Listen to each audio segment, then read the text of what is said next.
12 миллионов рублей будет выделено на благоустройство школы номер 5 в городе Бикине. Такое решение в Рио губернатора Дмитрий Демешин принял во время рабочей поездки в Бикинский район. В этом году учреждение вышло на капитальный ремонт. Далее подробности.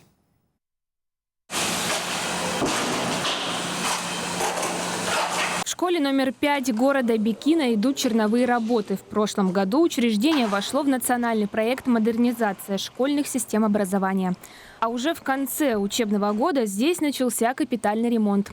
Федеральный бюджет выделил на это почти 87 миллионов, еще 25 из краевого и районного соответственно. Дмитрий Демешин ознакомился с ходом работ, побеседовал с директором школы и подрядчиком. 40 лет уже, больше 40 лет школы, здесь никакого ремонта, капитального ремонта не видел, как эта школа.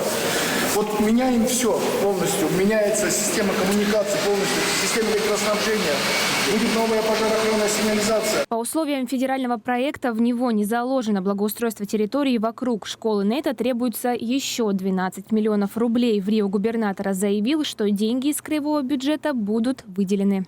Здесь вам поможет краевое правительство. Надо, конечно, изменять территорию, потому что территория обширная. Видно, что не ухоженная. Понятно, что, наверное, это вопрос не этого, это вопрос следующего года. Срок окончания капитального ремонта школы согласно контракту 6 августа 2025 года. Однако подрядная организация планирует сдать объект досрочно уже в первом квартале следующего года. 1 сентября 2025 дети уже сядут за парты. До этого времени учеников распределят по разным учреждениям Бикина.